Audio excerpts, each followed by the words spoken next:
There really can be no difficulty, therefore, in arriving at the conclusion that the learned judge was justified on the evidence and the law to hold and find that the appellant was not legally cleared to vie for the position of governor, as he did not satisfy the qualification criteria set out in Section 22(2) of the Elections Act. He was not eligible to contest, and the challenge to that finding and conclusion fails as it is bound to.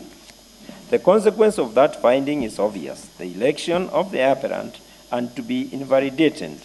A person who is not qualified to vie for a particular seat cannot hold on to his false victory by pointing to the margin of his vote vis-a-vis his competitors. He ought not to have been in the race in the first place, and the alleged victory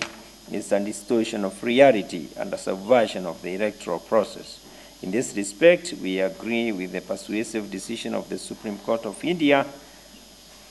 in Mailembam Prithviraj Singh versus Pukrem and Asal Hussain versus Rajiv Gandhi. The effect of our upholding of the learned judge on the question of the appellant's lack of academic qualification is that it renders our examination of the other grounds of appeal quite superfluous. The reason is quite simple. Whether the election was properly conducted or not, or was fraught with irregularities or so grave a character that they affected not only the credibility of the election but the results of the election as well so that no reasonable tribunal can uphold them, as the learned judge found, it must stand invalidated because the person declared the winner, namely the appellant, was not qualified to vie and was not validly elected.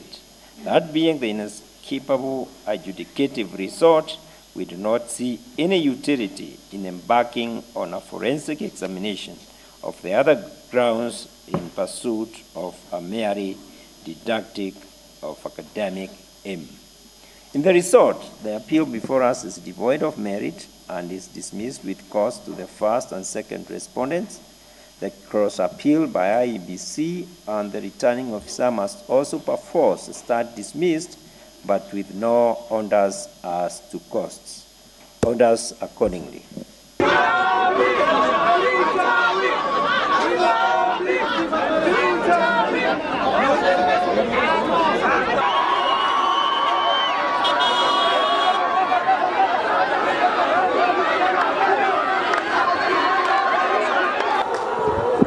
We've just won the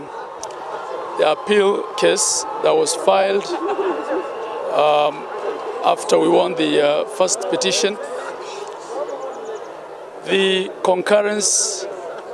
by the appeal court of the decision of the High Court has indeed vindicated everything that we have alleged, that there were no elections, valid elections that were held for the seat of governor in Wajir County on the 8th of August 2017. I think what we now need is to expeditiously conduct a free, fair, credible and verifiable election in Wajir County so that the will of the people of Wajir County prevails, and so that we need a closure. We get the closure that we need to ensure that activities, operations, and development within the county do not stall. So it is our call to IEBC to expeditiously conduct an election within the framework of the Constitution and the election laws of this country. maxkamadan labaadna waxay la qaadatay go'aankii hore oo maxkamadii hore ay gaartay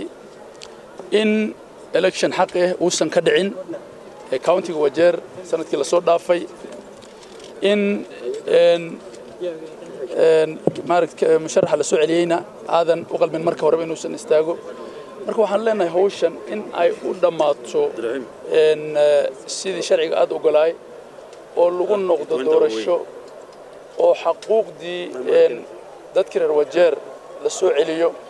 oo fursad labaad la siiyo in doorasho xaq u dhacda la qabto ayaan maar kuleyta sida ugu dhaqsan badanna maaragtay loo qabto oo la dedejiyo anaga maaragtay aan doonayna insha Allah ta'ala oo na dhacayso marka waxaana sidaas ayna county-gu fiican tahay in khalqalkan iyo maxaa la yiraahdaa waxaan aan la hubin laga baxo oo dawlad tabarna leh shaqo qaban karta dad tacliin lehna hogaaminayaan ama iska soo dhaltarana insha Allah ta'ala Wajeer gul insoo hooyati waxaan ku rajaynaa kuwii ka faa'iideysto guushaas oo madax wanaagsan oo liilaan ku shaqeysa waddanka cadaalad u shaqeysa horumarka hore wada ku doorlay in ilaan ka dhigan ku rajaynaa with that we are very hopeful to also all supporters who stood with us throughout. You have really shown us your courage, your determination, and we are very thankful to all of you. Inshallah waa shay xaaran jiir in la support gareynay wax meesha soo taagay arkays qaf la keenay mal dadkan naga iskeeneen waa support ay u hayaan iyo wanaag buu sameeyay marka aniga waxaan leeyahay hambalyo Allah u fudeeyo aan is wala garab galan reer Wajeer waxa way qabiil ma alxamdulillah maanta runtii wixii dhacay waa waxaan aad iyo aad ugu farxnay oo anaga dhamaal sugayni waxaan leeyahay waa guul u soo haytay reer Wajeer ma aha qabiilnimo ma aha shakhsi laakiin waa reer Wajeer oo dhamaalo marka waxa idin ka codsanayna reer Wajeer inaad nabad nagu qabtaan in maaragtay anaga dhamaala aan noqonin dad oo maaragtay qabiil dartiis isku xumeeyo ama isku dagaalo marka waxa idin ka bariyaa walaalayaal nabadan aan maaragtay aan codsanna ninkan Axmed Jir iyo ninkii maaragtay arintan laga soo qaatayba waa walaalo waxba ma u dhaxeeyaan marka hadii cadaalad ay dhacday ma aha inay qabiilnimo ku dhacday inay xumaan ku dhacday ma aha waa uun sharci iyo cadaalad uu kala baxay leeyahay marka waxa idin ka bariyaa sayr Wajeer u nahay inaan maaragtay aan nabad aan ku wada joogno dhulkeena sidoo haduu yahay barwaaqada noo daadatay alxamdulillah ilaaha mahadle inaan ku sii duceysano